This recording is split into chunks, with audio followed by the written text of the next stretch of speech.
Assalamualaikum warahmatullahi wabarakatuh. Welcome back to my YouTube channel di Guru Garis Lucu. Kembali lagi bertemu dengan saya Nek Indra.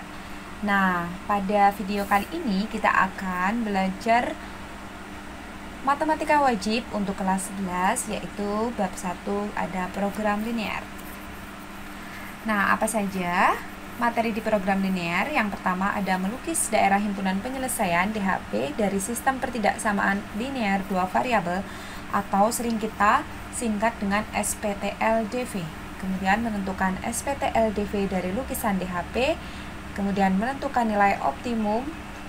Nah, di sini nanti ada dua metode. Yang pertama metode uji titik pojok, yang kedua metode gradien. Nah, langsung saja kita masuk ke yang pertama, yaitu melukis DHP dari SPTLDV. Langkah pertama, nanti kita ubah pertidaksamaan menjadi persamaan terlebih dahulu. Yang kedua, kita substitusikan nilai X sama dengan 0 dan Y sama dengan 0. Yang ketiga, gambar pada diagram kartesius. Yang keempat, uji titik di salah satu daerah. Yang kelima, arsir daerah yang salah. Yang keenam, tentukan DHP. Nah, nanti DHP itu adalah daerah yang bersih ya jika di buku catatan kita. Nah, nanti ada perbedaan. Untuk buku paket dan LKS, daerah himpunan penyelesaian itu adalah daerah yang kotor atau yang diarsir. Nah, untuk memudahkan kita ketika kita menulis di buku catatan, DHP itu adalah daerah yang paling bersih. Nah, nanti jadi kebalikannya gitu ya. Nah, contoh soalnya, lukislah DHP dari sistem pertidaksamaan linear dua variabel berikut. Yang pertama, 2y min x kurang dari sama dengan 2. Kemudian yang kedua adalah 4x plus 3y kurang dari sama dengan 12. Nah, ini berarti SPTLDV yang pertama ya. Kemudian yang sampingnya adalah SPTLDV yang kedua. Oke, kemudian syaratnya adalah X lebih dari 0 dan Y lebih dari 0. Itu syarat yang ketiga dan yang keempat. Oke. Langsung kita masuk ke tahap pertama, yaitu cara pertama, ubah kurang dari sama dengan menjadi sama dengan. Nah, berarti di sini kita punya 2Y min X ya, kurang dari sama dengan 2. Berarti kita ubah dulu menjadi sama dengan 2. Seperti ini ya. Nah, di sini juga kita punya 4X plus 3Y berarti akan sama dengan 0. Oke, kemudian langkah selanjutnya substitusi nilai X sama dengan 0 dan Y sama dengan 0. Berarti seperti apa? Nah, berarti di sini ketika kita mempunyai nilai X sama dengan 0, nah maka kita substitusikan ya nilai X sama dengan 0 ini ke persamaan yang di sini. Berarti kita punya 2Y min setiap X kita ganti apa? Anak-anak 0 ya.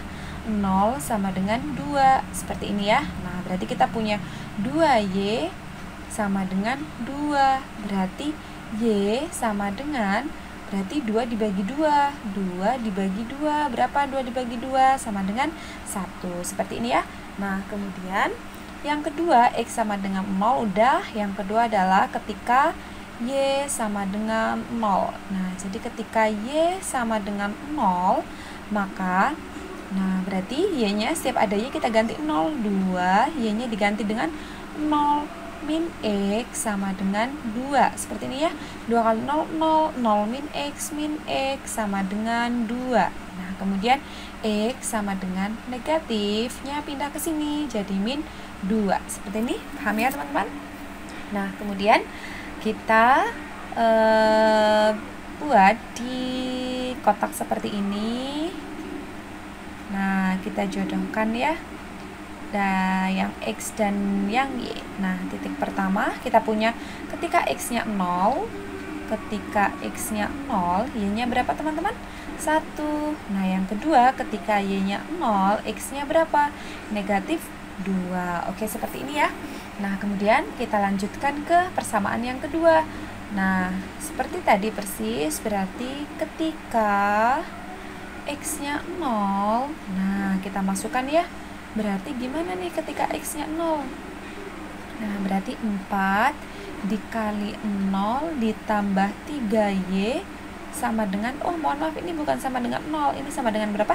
12. Oke, maaf ya, Bu Guru tipe, berarti ini harusnya sama dengan 12, begitu, bukan sama dengan 0, mohon maaf. Nah, ini sama dengan 12, berarti yang di sini juga sama dengan 12. Nah, terlihat ya. Terus 4 kali 0, 0, kemudian berarti 3Y sama dengan 12. Berarti Y sama dengan 12, kamu bagi dengan 3. Nah, karena ini kan perkalian ya, pindah ke kanan jadi pembagian. 12 bagi 3 itu sama dengan 4. Seperti itu ya, teman-teman. Nah, kemudian yang kedua, ketika Y sama dengan 0. Nah, oke, kita substitusikan, berarti 4x kemudian ditambah 3 dikalikan Y-nya diganti dengan 0 sama dengan 12. Ya, betul, berarti 4x sama dengan 12. Nah, berarti x sama dengan 12. 4 itu kan perkalian ya, karena pindah ke sana jadi pembagian. 12 bagi 4 sama dengan 3, seperti ini. Nah, kemudian kita tuliskan, dikumpulkan dulu di kotak ya, biar nanti saat menggambar di diagram kartesius bisa memudahkan kalian. Nah, kalau x-nya 0, y-nya berapa? 4 gitu ya. Nah, sekarang gantian, kalau y-nya 0, x-nya berapa? 3, seperti ini. Sudah ya? Nah, kemudian langkah selanjutnya yaitu kita akan menggambar pada diagram kartesius. Nah, kita gambar dulu diagram kartesius. Langkah pertama yang harus kalian lakukan adalah kalian membuat sumbu x dan sumbu y terlebih dahulu ya. Nah, misal di sini kita bikin sumbu y terlebih dahulu ya. Sumbu y. Sebentar. Nah, masih ingat ya, ini sepertinya materi di SMP ya, kalian menggambar diagram kartesius. Nah, kita gambar di sini, kita gambarkan sumbu y. Nah, kemudian kita gambarkan sumbu x di sebelah sini. Dari sini seperti ini ya. Jadi ini di sini adalah sumbu x dan yang vertikal itu adalah sumbu y. Nah, bagaimana cara menggambarnya? Pertama satu-satu ya. Kita dari persamaan yang pertama, yang ini. Nah, kita punya titik berapa koma berapa? Coba kalian lihat. Di sini kita punya titik, bacanya x berjodoh dengan y ya. Berarti di sini kita punya titik 0,1. Oke, kita gambarkan di sini 0,1. Nah, kalau kalian menggambar di buku catatan, gambarlah secara skala ya, jadi menggunakan penggaris. Misalnya di sini adalah 1, seperti itu. 1 cm boleh, atau per setengah cm juga boleh. Titik yang kedua adalah negatif 2,0. Nah, negatif 2, misalkan di sini ada negatif 1. Oke, berarti di sini kita punya negatif 2. Nah, seperti ini ya. Di sini negatif 1, di sini negatif 2. Nah, kemudian di sini kita mempunyai 2 titik ya. Nah, kemudian dari 2 titik ini kita hubungkan. Ini titik yang pertama, kemudian ini titik yang kedua. Sebentar, oke. Ini titik yang pertama tadi 0,1, kemudian ini titik yang kedua, kita hubungkan dengan garis lurus. Nah, kita buat garis yang menghubungkan kedua titik ini, set. Nah, kemudian kita kasih panah, boleh panahnya di atas, boleh di bawah. Kemudian kita kasih judul, dia adalah garis. Ini yang pertama ya, yaitu persamaan yang ini ya. 2y min x, 2y min x sama dengan 0. Nah, oke, sudah ya. Nah, kemudian kita lanjut dulu ke tahap berikutnya. Satu-satu dulu ya. Uji titik di salah satu, ya itu harusnya salah satu ya. Uji titik di salah satu, di salah satu daerah gitu ya. Di salah satu daerah. Nah, misal nih ini kan garis merah ini membagi menjadi dua daerah ya, yaitu daerah yang di bawahnya dan daerah yang di atasnya. Nah, paling enak kita itu menguji titik 0,0. 0,0 itu ada di atas atau ada di bawah daerah atau di atas daerah.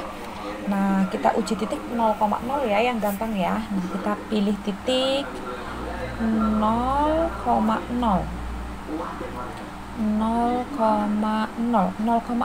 ada di bawah garis ya, ada di bawah garis. Nah, oke. Kemudian kita substitusikan 0,0 ke persamaan yang ini, yang merah ini ya. Kita punya 2y min x.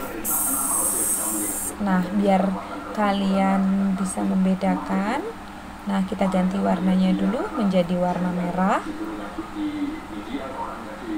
Jadi di sini kita mempunyai 2x, 2y ya, mohon maaf. Kita mempunyai 2y min x. Nah, di sini kita mempunyai 2y kemudian min x kurang dari sama dengan 2. Nah, kita substitusi ya 0,0-nya. Berarti kita mempunyai 2 kali 0 dikurangi 0 kurang dari sama dengan 2. Nah, berarti 2 kali 0, 0, 0 kurangi 0, 0, 0 kurang dari 2. Nah, kita buktikan 0 kurang dari sama dengan 2 itu benar atau salah? Benar ya? Oke, benar.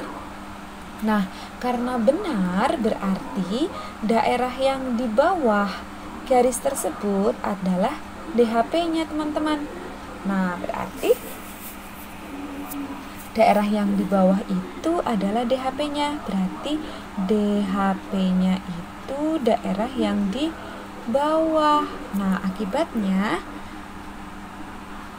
sebentar, berarti tadi DHP-nya adalah daerah yang di bawahnya ya. Berarti daerah yang sepanjang garis ini, di bawah garis ini, itu adalah DHP.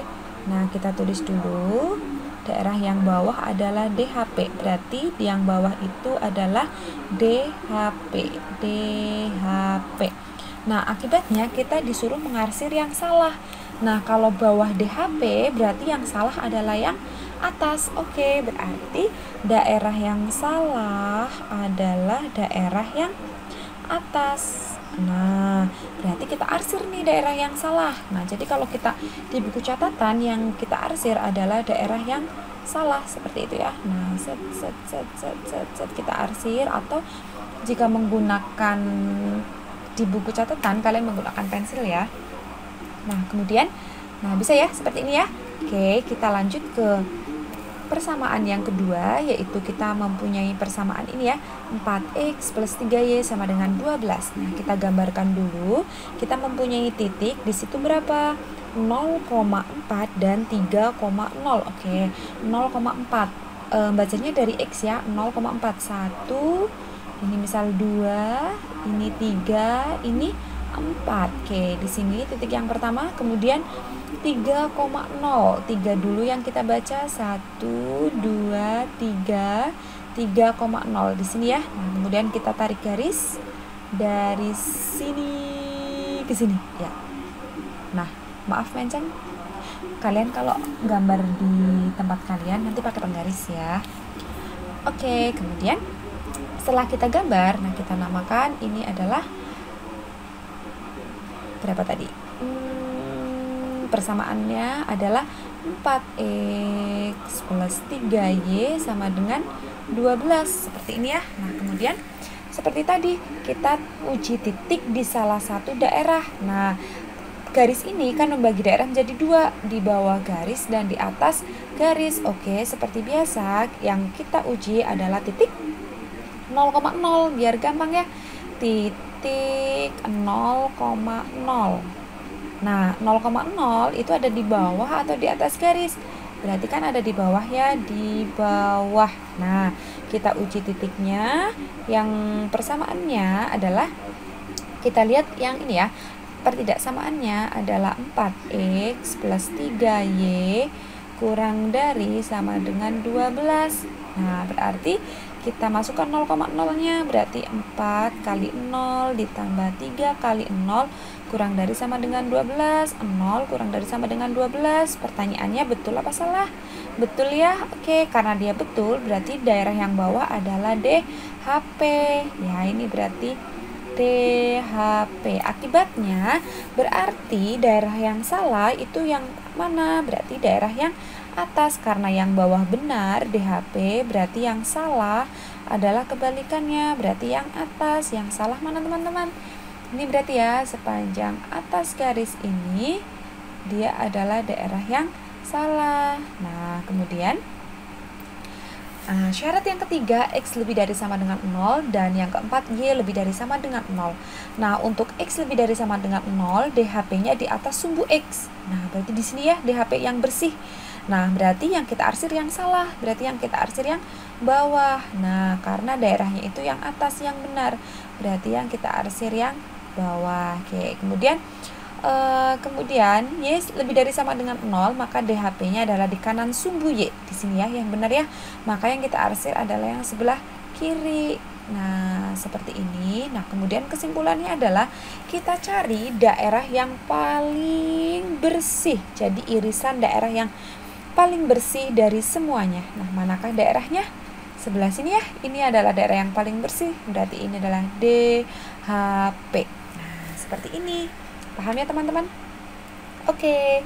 Nah, sekian penjelasan dari Ibu. Nanti latihan soalnya silakan kalian cek di Google Classroom ya. Terima kasih, banyak salah dari Ibu. Ibu mohon maaf. Wassalamualaikum warahmatullahi wabarakatuh.